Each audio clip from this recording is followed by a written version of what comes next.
जवान भाइयों, आप लोग बोलते हो कि जवान जेसीओज का हक नहीं मिलता, जवान जेसीओज की ओआरपी नहीं मिलती, जवान जेसीओज की मिलिट्री सर्विस पे समान नहीं होती, जवान जेसीओज की जो डिसेबिलिटी पेंशन है वो समान नहीं होती, जवानों को सीएचडी ईसीएचएस में समानता नहीं मिलती, मेडलों के अंदर भेदभाव नहीं खत्म होता। क्यों नहीं होता जवान भाइयों? क्योंकि ये हमारे अंदर कमी है, हमारी सोच में कमी है। हमारी सोच हो गई सिर्फ सीएचडी से सस्ता सामान लेने की, टिक्की, साबुन, हल्दी, मिर्च, चाय पत्ती, इससे ज्यादा हम कुछ सोच ही नहीं सकते। और इसी सोच का फायदा हमारे सेना अधिकारी उठाते हैं, पूरे सेना अधिकारी उठाते हैं, जो सोच को भावनाओं में बदल देते हैं और भावनाओं में बदलकर हमारी जो सोच है उसके विपरीत वीडियो या वो सरकार से बात करते हैं और अपने बेनिफिट ले जाते हैं। और हम सोचते रहते हैं साबुन की टिक्की वो मिलनी चाहिए, हमारे को चाय पत्ती है वो महंगी कर दी। इसी सोच का नतीजा है कि हमारे को हमारा आज तक हक नहीं मिला। जवान भाइयों, मैं आप लोगों को एक छोटी सी क्लिप दिखाऊंगा, उसके बाद में बात करते हैं। जवान भाइयों, हमारा यूट्यूब चैनल है जो स्क्रीन पे चल रहा है, इसको ज्यादा से ज्यादा सब्सक्राइब भी करें और फॉलो भी करें। काम कर रहे हैं एमओडी के अंदर ऐसे लोग बैठे हैं, ऐसे ब्यूरोक्रेट्स बैठे हैं जिनको सेना के बारे में, सेना के फंक्शंस के बारे में, इनके रोल के बारे में, इनकी रिक्वायरमेंट्स के बारे में एबीसीडी भी नहीं पता है। वो किसी कैडर में कहीं आईएएस रहे हैं, उनके यहाँ आ गए हैं, 2-4 साल के लिए आते हैं। उन जब तक वो समझते हैं तब तक एक तो उनका ईगो इतना हाई है कि उनको लगता है कि जैसे इनको इतनी फैसिलिटी क्यों मिल रही है। बहुत सारे लोगों को मैं ये भी कहना चाहूंगा जो लोग बोलते हैं कि सेना में आपको कैंटीन में सस्ती दारू मिलती है, ये मिलता है, वो मिलता है। मेरा उन लोगों को एक छोटा सा सुझाव है कि यार, एक आदमी आपके लिए जान में अपनी हथेली पे लेके खेल रहा है और आप चिंदी चोर की तरह एक छोटी छोटी बोतलों के लिए ये सामान सस्ता मिलता है, ये 2 रुपए 4 मुद्दे उठा रहे हो। कभी सैनिकों का जो एमओडी वाले हैं उनके राशन कार्ड देते हैं, कभी को नॉन फंक्शनल अपग्रेडेशन है उसके ऊपर रोक देते हैं। जब प्रधानमंत्री ने 1 रैंक 1 पेंशन लागू किया, उसके लिए मैं उनको बधाई देना चाहूंगा, नरेंद्र मोदी साहब को। लेकिन मेरी उनसे एक अपील है कि साहब, जो सैनिक हैं इनका जो पे कमीशन है वो बाकी के लोगों से आप अलग कर दीजिए, और जो आर्मी, एयरफोर्स, नेवी के जितने भी जो वर्दी के लोग हैं इनका पे कमीशन जब अलग से सेटअप हो तो उसके अंदर सेना के पुराने रिटायर्ड अधिकारी और सेना के जो प्रेजेंट अधिकारी हैं उनको आप रखिए, ताकि आप उनसे पूछ तो सकें कि उनकी रिक्वायरमेंट क्या है। चाणक्य बोलते हैं कि झूठ के साथ में भावनाओं को परोसकर राष्ट्रीय नागरिकों के सामने रख दिया जाए तो सच आगे होकर भाग लेता है।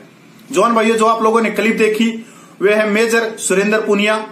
मेजर सुरेंद्र पुनिया ने मेडिकल से भारतीय सेना में कमीशन लिया, वहां उन्होंने 12-13 साल की सर्विस की। उसके बाद में डिस्चार्ज देके आपके चुनाव चिन्ह से सीखकर राजस्थान से चुनाव लड़ा, जहां उनकी जमानत जब्त हो गई 2014 के चुनाव में, जो एमपी का चुनाव था। जवान भाइयों, यहां मेजर जो सुरेंद्र पुनिया ने है वो एक वीडियो निकाला है और जवानों की जो सोच है उसको पकड़ा है। और जवानों की सोच क्या है? टिक्की, साबुन, सस्ता सामान, ये वे। वहां पर उनकी सोच को हाईजैक करके और अपनी जो मांगे हैं वो इस वीडियो के साथ में उतार दी, जो तर्के निकल रही है। और इसके सबसे बड़े दोषी हैं जवान जेसीओज, जो वीडियो को बहुत ही ज्यादा वायरल कर रहे हैं और बहुत ही ज्यादा जो बातें सरकार तक ना पूछ रही है इनकी एनएफयू की किसी भी मांग को, उसको जवान जेसीओज ही वायरल करके इस वीडियो को सरकार तक पहुंचा रहे हैं। ये आप लोगों की सोच है जो सोचों को हाईजैक कर रहे हैं। जवान भाइयों, मेजर सुरेंद्र पुनिया बोल रहा है कि एमओडी हमारे हकों पर कैंची और तलवार चलाती है। तो जवान भाइयों, मैं भी पूछना चाहता हूं कि आज तक तीनों सेनाओं के मुख्यालयों ने कब जवान जेसीओज की डिमांड रक्षा मंत्रालय में दी और कब उस पर कैंची चली? 17 साल के इतिहास में ऐसा कोई भी उदाहरण नहीं मिलेगा। जवान भाइयों, दूसरी बात बोलते हैं कि सीएचडी के सामान जो हम खरीदते हैं तो सिविलियन बोलते हैं कि आपको सस्ते, आपको फैसिलिटी मिलती है, ये मिलती है, वो मिलती है। और वो उनकी जो सोच है, जो देशवासियों की सोच है, वो चिंदी चोर जैसी है। तो मतलब सारे देश को या तो चिंदी चोर बोल गया, क्योंकि ये सोच उनकी नहीं है, ये सोच तो हमारी ही है, क्योंकि इन्होंने भावनाओं को हाईजैक किया। जवान भाइयों, सीएचडी का सबसे ज्यादा बेनिफिट अधिकारी रैंक उठा रहा है। हर 4 साल में वो नई गाड़ी ले सकता है, क्योंकि उनकी ड्राइविंग इतनी गंदी, इतनी खराब है कि वो एक्सीडेंट पे एक्सीडेंट करते रहते हैं, खुद मरते हैं और सिविलियनों को भी मार देते हैं, इसलिए तो उनको हर 4 साल में गाड़ी देते हैं। और सैनिक को रिटायरमेंट पूरी जिंदगी में एक बारी गाड़ी मिलती है। उसके बाद में वो 18 बोतल से लेके 12 बोतल तक पीते हैं तो भी जेंटलमैन है, और यहाँ 4 बोतल पीने के बाद भी बेवड़े हैं।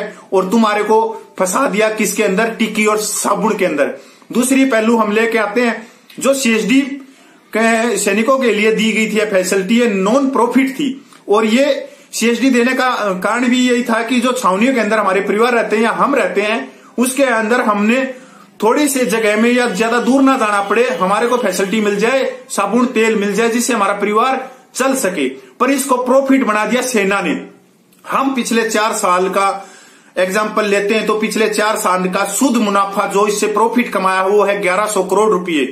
1 साल का इसका जो हम सामान बेचते हैं सीएसडीओ के द्वारा 1800 करोड़ रुपए का सामान बेचते हैं और 1100 करोड़ रुपए हमने कमाया है। 1100 करोड़ रुपए में से 33% ऑफिसर मैसों में चला गया, जहां दारू, सिगरेट, बीड़ी, गुल छल्ले उड़ा दिए गए। तो बताओ इसका फैसिलिटी कौन है? चिंदी चोर कौन है? और तुम वीडियो को वायरल कर रहे हो। दूसरी चीज इन्होंने बोला कि जवानों का राशन बंद कर दिया गया। आज तक जवानों का राशन कभी किसी ने बंद नहीं किया था। 7 पे कमीशन की रिपोर्ट थी कि सेना अधिकारियों का राशन बंद कर दिया जाए। आप लोगों ने पहले भी पता है कि केंद्र सरकार जो राशन मनी है वो ऑफिसर से लेके जवान तक सेम देती है। पर पहले आप लोगों ने देखा होगा कि जवान को 450 ग्राम दूध था तो इनको 1.5 किलो था, जवान को 2 अंडे थे तो इनको 8 अंडे थे, उनकी 80 ग्राम चाय पत्ती थी तो इनकी 150 ग्राम थी। मतलब सारी चीजों वो उसी पैसे से इनका पेट बहुत बड़ा हो गया था। और जवानों के जो अंडे थे वो कुत्ते खा रहे थे, इनके जो हमारा मीट था इनके कुत्ते खा रहे थे। इसलिए जवानों का भरपेट खाना मिल जाए, सरकार ने बहुत ही अच्छा कदम उठाया था और इनका राशन बंद कर दिया शांत क्षेत्रों में। इससे बड़ा हमारे लिए बहुत ही बड़ी बात थी। और आप लोगों ने जो स्क्रीन पे चल रहे हैं कि जितने भी राशन घोटाले हुए हैं अरबों खरबों के, यहां तक फील्ड के काजू बादाम तक इन्होंने बेच दिए और जवानों को कीड़े के राशन तक खिला दिया। जो भ्रष्ट अधिकारी हैं, मैं सबकी बात नहीं कर रहा, जो भ्रष्ट अधिकारी हैं। दूसरी बात ये बोला एनएफयू की मांग। एनएफयू की मांग इसी वीडियो में बोल रहा है। एनएफयू की मांग वो अफसरों के लिए है। उसमें जो एनएफयू की जो डिमांड सरकार पूरा करती है तो उसमें अफसरों की वेतन वृद्धि होगी, जवानों को मिलेगा बाबा जी का ठल्लू। दूसरा ओआरपी का नाम लिया इन्होंने, भाई प्रधानमंत्री ने ओआरपी दे के बहुत मैं उनका शुक्रगुजार हूं। तो हम भी प्रधानमंत्री का शुक्रगुजार करते हैं कि आप लोगों ने जवानों की वोट ली और सिर्फ सेनाधिकारियों को ओआरपी दी। और सेनाधिकारियों के कारण जो आपने उनको बहुत ज्यादा गरीबी थी या उनका पेट नहीं पड़ रहा था, 60 साल की सर्विस करके आते हैं, इसलिए उनको बहुत ज्यादा जरूरत थी ओआरपी की। आपका बहुत बहुत धन्यवाद जो हमारे पूरे सेनाधिकारियों को दे दिया और जवान जैसे जो का हक खा गई। जो पे इसमें एक बोला गया है कि पे कमीशन है वो बनाया जाए और उसके अंदर पूरे सेनाधिकारी और वर्तमान सेनाधिकारी हो और अलग से पे कमीशन हो। हम ऐसे पे कमीशन का बिल्कुल निंदा करते हैं या हम उसका बिल्कुल बहिष्कार करते हैं कि इस तरह का कोई भी पे कमीशन नहीं हो जिसके अंदर सेनाधिकारी हो या पूरे सेनाधिकारी हो या वर्तमान हो, नहीं तो जो हमारा हक चल रहा है वो भी नहीं मिलेगा। घोटाले कौन कर रहा है सबको मालूम है, एमओडी को भी मालूम है, सबको मालूम है। इसने बात उठाई कि एमओडी के जो बाबू हैं वो जो हमारे सेना के व्हीकल हैं उनका प्रयोग कर रहे हैं। तो इन्होंने अपने ऊपर आवाज नहीं उठाई कि जो सेना के व्हीकल हैं वो आपकी मेम साहब भी, आपके बच्चे भी, आपके कुत्ते भी उन व्हीकलों का प्रयोग कर रहे हैं। आपकी एक पालक की जुटी लाने के लिए 15 किलोमीटर तक आर्मी के व्हीकल जाते हैं, जब दुरुपयोग नहीं है। यहां तक जवान को क्या मिलता है? जवान को मिलता है, जवान के परिवार को मिलता है, जवान की पत्नी को मिलती है। जो 8 महीने की गर्भवती महिला होती है उसको 2.5 टन की एमएच में ये 2.5 टन लेके जाएगी और इनको मिलती है जीप्सी इनके कुत्तों को। ये है ईसीएचएस के बारे में बोला है। ईसीएचएस की जो मेडिकल भरता है केंद्र सरकार सबको 1000 रुपये देती है, पर फैसिलिटी अलग अलग है कि भाई वहां पे प्राइवेट रूम है और जवान को सिंगल वार्ड है, पर समानता नहीं है।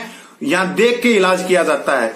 सैनिक जो अपने अधिकारों के लिए लड़ना जानते हैं, भाई हम अपने अधिकारियों के लिए लड़ना जानते हैं, जवान जेसीओ लड़ना जानते हैं। तो एक तरह से ये इशारा कर रहा है कि अफसरों के नजदीक आओ और अफसरों से फिर वही 1 रैंक 1 पेंशन की लड़ाई लड़ो, जिस तरह से 1 रैंक 1 पेंशन की मेजर जनरल सतबीर ने लड़ी थी, जो हमारे कंधों से फायर करके 1 रैंक 1 पेंशन को ले गया। तीसरा इसने एक फोटो लगा रखा था इसी वीडियो में, डिसेबिलिटी पेंशन कम कर दी गई अधिकारी की। अभी इसको कौन बताए, इसको शर्म आनी चाहिए। सुरेंद्र पुनिया को कि इसको ये नहीं मालूम कि जो सेना अधिकारी हैं उनकी डिसेबिलिटी पेंशन 2,72,000 रुपये के है और जवान को मिलती है 5,000 रुपये से 9,000 रुपये तक नॉर्मल, और 100% को मिलती है 16,000 से लेकर 26,000 रुपये तक। और उन्होंने ये बोल रहा है कि 2,72,000 रुपये सेना अधिकारी ले रहे हैं, अभी भी उनकी कम है। तो भाई हमारे घर में घुस जाओ, हमारी पेंशन को खा जाओ, तुमने जो कुछ खाना है CSD के टिक्की साबुन सबको खा जाओ, तुम खा जाओ, तुम्हारा पेट नहीं भर सकता। जवान भाइयों, यहां मैं सबसे पहले अपने आप को कसूरवार मानता हूं, उसके बाद में आप लोगों को मानता हूं कि आपकी सोच टिक्की साबुन तक है, और उसी टिक्की साबुन की सोच को पहले अक्षरों में बोल के उसके बाद में सारी डिमांड या सारी चीजें अपनी रख जाते हैं और उस वीडियो को उतार देते हैं मार्केट में, और उसके बाद में हम जो मूर्ख आदमी है, जो जवान जैसे जो है, उस वीडियो को एक जगह से दूसरे जगह फैला देते हैं, वायरल कर देते हैं, और उस वायरल का नतीजा होता है कि वो गवर्नमेंट तक पहुंच जाता है। तो जवान भाइयों, ये वीडियो भी आपके जवान भाई का है, और इस वीडियो को भी ज्यादा से ज्यादा शेयर करो, जिससे जवान भाई ऐसे अधिकारियों के वीडियो को और ना फैलाएं, उनकी भावनाओं को देखें कि वो शुरू में क्या बोल रहे हैं, लास्ट में क्या बोल रहे हैं। भाई जय हिंद, जय जवान, जय भारत।